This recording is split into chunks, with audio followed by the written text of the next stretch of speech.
Hetty to talk about the blue lights that they and their friends and sponsors hang up every single Christmas. And so this year we are coordinating with them to do a light up night on Friday, the 26th. So that's this Friday coming right up, where we'll start here in the park around the gazebo, light the blue lights, have the Santa parade go through town after that, and then at 6 o'clock at S&P Pharmacy, light the big tree out there.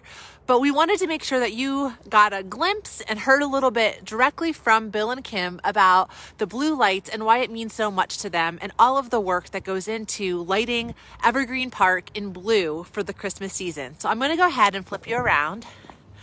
You can see we're walking into the gazebo now, and look at this huge Christmas tree. That is gorgeous. Wow. So this just went up recently, right? Yes, on Saturday. On Saturday. Morning. And again, Debbie and Bill Woodford were the sponsors of this tree. We went to Penfield at LGL Tree Farm to look these trees over and pick out which one we wanted.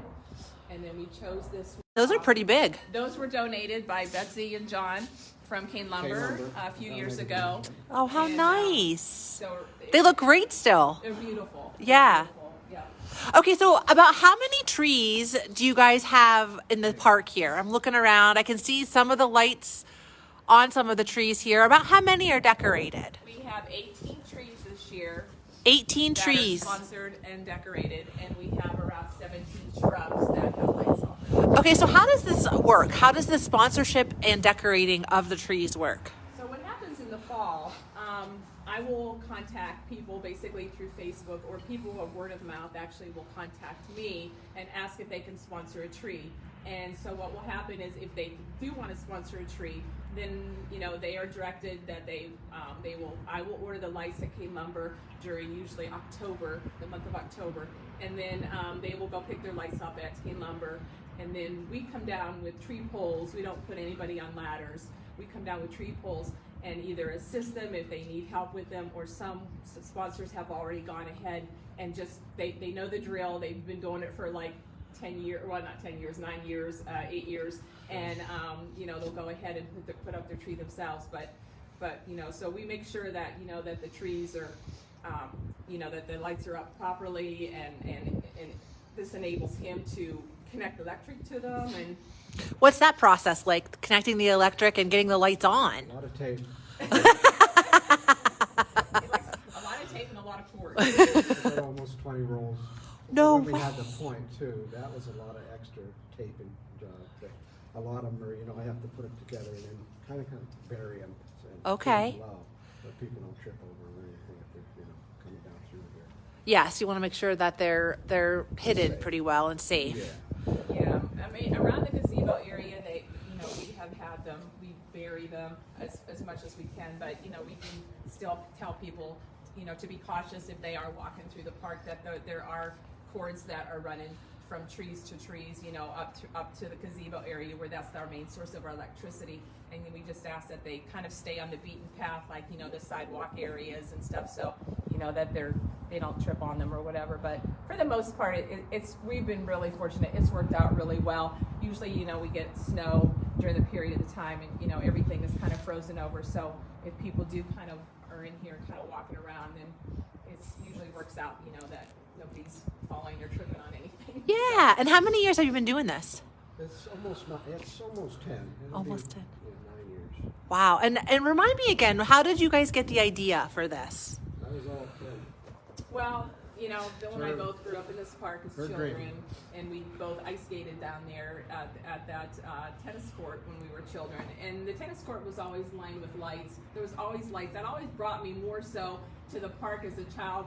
I mean, I loved the ice skating, but back then, you were cold a lot. I just enjoyed the lights, and so driving by this park all the time, and I said to him, I just wish that we could light that park up again. I think it would just be so beautiful. And and he liked the idea, but then I threw it out there on Facebook, and there's people that were actually coming back with comments saying, well, why don't you? And I said, I don't know if I can. I said, maybe we, and they kind of directed me to the borough, and to talk to the manager and to the council about it. And so we did. We went to a council meeting, and asked if we could actually do this, and it was approved. And we were back in 2013. We were throwing up lights within like 2 weeks prior to Christmas. It was in early December. There was a snowstorm and we barely got the lights up, so we kind of like to learn how early we should start. Yeah, it got bigger and bigger, and like I said, it's just more exciting, and like we love lighting up the park. This is such a it's great just park. it's beautiful. Come on, there's a lot of other towns that just wish they would have something like this. It is They're beautiful. really gonna take advantage of this.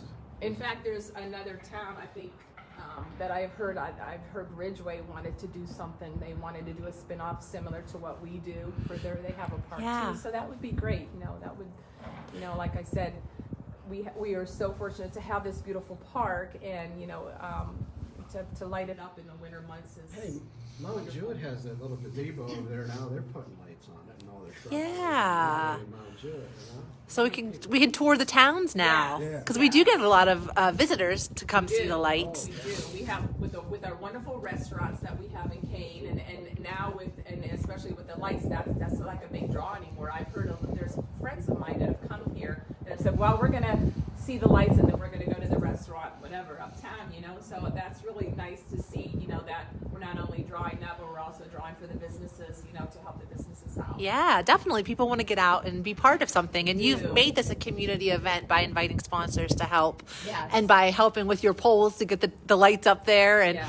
okay, one last question before we wrap up: why blue? I wanted to stay with a color that I knew that would fit well within the park. I didn't want an artificial look. I didn't want a lot of different colors. I wanted to stay as natural as possible, and I thought that blue would bring an icy look to this to the park. Yeah. A cold, One thing. icy look. When there's snow, the white doesn't glow like the blue does. Oh When yeah, you have that snow, It's white beautiful. doesn't, it's just snow and it's lit up. right. You put blue on it, Yeah. it just glows. Yeah. it That's a glows. good Just point. like a- That's Yeah, the nice thing about blue. that is That true.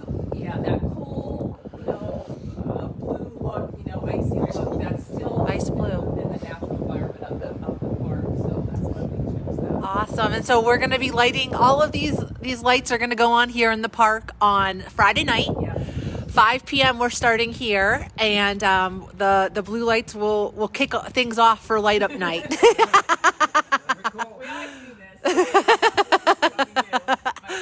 You'll be down here probably 2 hours before to make sure that Testing them all out. It's gonna go.